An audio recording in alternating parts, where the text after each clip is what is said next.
sheet of ice right there. See, looks pretty good.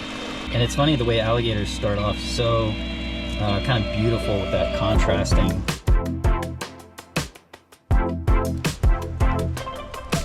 Woo! It is super cold right now. It's about 30 degrees and we have a winter storm moving in on Friday. Today is Tuesday and I'm kind of going around doing all my prep work, kind of preparing some things, checking on all the ponds. You can see Cooter Pond here. No ice on it yet. There was a little bit of ice this morning. Tony's Pond, the biofalls isn't working. For some reason this thing just doesn't want to work half the time. But everything's good. There's still plenty of oxygen in the water. The water's still clean.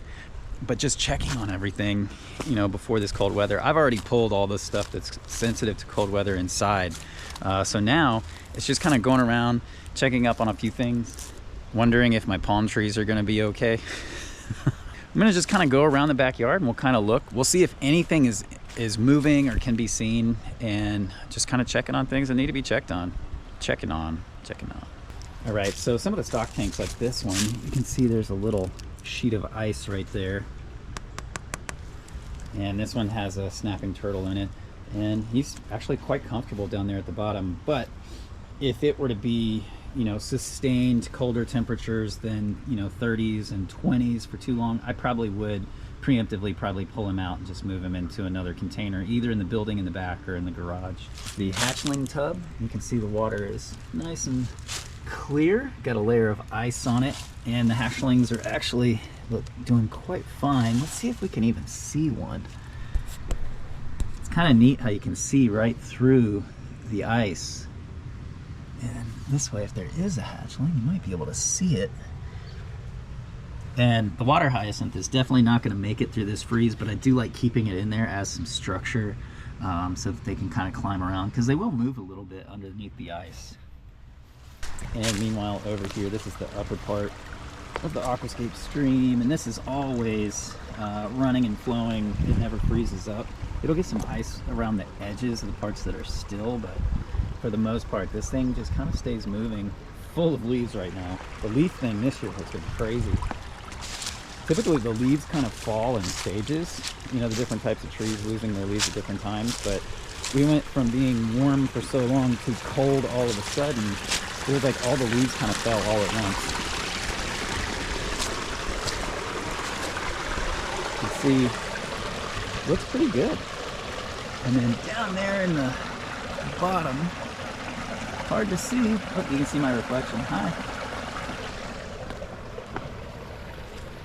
Not much to see. Everybody's kind of tucked away.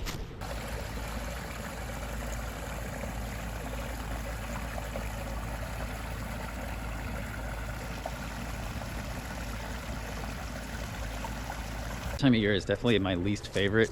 I would much rather be somewhere warmer. And it's funny because, you know, you'll see people in Florida talking about the cold and freaking out because it's going to be in the 40s overnight, and I kind of chuckle at that. And it's funny because I know there's people that are north of me, and when I talk about 30s or, you know, 20s, they're probably chuckling at me for that. As you can see here on things like these stock tanks, you know, they get this like little thin sheet of ice. Look, thin sheet of ice. Look, it's, let's see if I can get a piece of it. It's paper thin.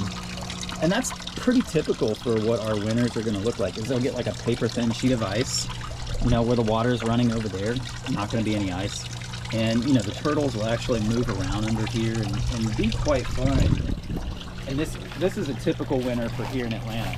Every now and then it gets a little bit atypical, and we might have some sustained ice on a setup like this. But with this running water, there's always going to be a pocket of no ice right here, and then there's going to be just tons of diffused oxygen inside the setup. So we'll go check out these other stock tanks. Let's see. This is one of the alligator snapper ones, and you can see that water is super, super clear. And again, this one doesn't even have ice on it, and it's in the shade, but I think it's because this water has like such a good current to it that it never really has to freeze. Another setup over here. The snappers took apart my little, I put like a little bucket setup that like houses the pump, but they've obviously moved around enough that they dismantled it, so I'm gonna have to rebuild it. But again, looks good. Nice full of water. and the water actually doesn't feel that cold. Sometimes this will actually sustain a warmer temperature than the air temperature, especially when it's super cold like it is right now. Let's see, here's a large waterland tub full of leaves. There's definitely some turtles in here, but there's nobody visible under that ice. So they're all kind of tucked away, which is normal. Good look at one end of Tony's pond. He's down there in the bottom somewhere. Pretty cool stuff. It's interesting this time of year. I mean, I don't like it, but it is cool to see, if that makes sense. It's not fun to be out in. It's kind of a bummer that I don't get to see all my animals as much, but it's cool to see the cycle. Anything in here? God, I hope I don't fall in. Last year I was doing one of these videos and I had to can it because I actually fell in, which was not cool. We'll pull up this board and see if there's anybody under here. Nobody visible, so they're doing exactly what they should be doing and using that kind of thermal blanket that the leaves provide. So pretty psyched. You know, everything seems to be doing good. Pretty neat. I did have a pump die in this pond as well. So I ended up just hooking up that one just to make sure I had some running water and some oxygen going in here. Sometimes that's like, you have to do like emergency maintenance like that. And just, you know, even just getting a basic pump going is usually enough. This whole pond is gonna get a major overhaul. I wanna kind of do what I did with Tony's pond and just pull the whole thing out, rebuild it. I can probably make it deeper, probably change the footprint, knowing, you know, a lot more about building ponds now. You know, when I built that one, that was my first one, and I was just like, put liner in ground, put rocks on liner, fill with water. I didn't really know what I was doing. I'd watched a few Aquascape videos, but I think I thought I knew what I was doing more than I actually knew what I was doing. So it's kind of cold, so let's go inside, see if we can see some actual animals. All right, so this is a tub setup, essentially like a waterland tub, and this is what my alligators live in. I have 3 American alligator hatchlings. These were actually confiscations. Somebody basically had found a hatched alligator nest and wanted to keep them as pets or sell them. Got in trouble. The alligators were confiscated. Went to my buddy Jason Clark, and he knew that I was looking to get some alligators for educational work and outreach. Well, I was looking for 1, and then he was like, hey, can you take 3? But, you know, these guys are small, and I've always loved crocodilians, and I had caiman and stuff when I was younger. And these guys are so much easier to work with than caiman, but they get so much larger. So these are definitely not a good pet. I would never recommend alligators as a pet. I wouldn't recommend any crocodilian as a pet. I think the word pet would be the wrong word to use. But these are going to be great outreach animals. And as they get bigger, I'll build, you know, bigger setups to house them all the way up until, you know, adulthood. And hopefully I can keep all 3 together. Sometimes as they get larger, they don't always get along. So it'll be interesting to see how they do. Now this is Curly. Curly is definitely the most curious, calm, and outgoing of the 3. And then this is Mo right here. Mo is kind of spazzish, and Larry is kind of tucked away somewhere. Where are you at, Larry? They all have different personalities, and it's really interesting. Oh, there's Larry right there. It's really interesting to watch, seeing the different personalities that they have, and they remind me so much of almost like dogs or coyotes or something. You know, even when we see wild ones, they just have this more curious behavior. And that's one of the things I wanted to educate on, is that alligators are not crocodiles. They're not man-eaters.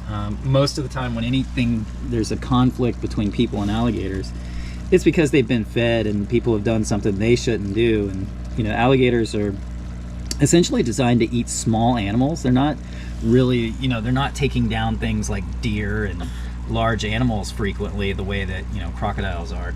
So over the next few years, it'll be fun to kind of continue educating, but I did want to kind of share these guys with you, and they're really neat. Come here, Curly. Oh, hey, Curly. How are you doing, buddy? So yeah, they're neat, and you know they're small. And it's funny the way alligators start off so kind of beautiful with that contrasting black and yellow. These guys are more of a black and orange, and they're just pretty cool.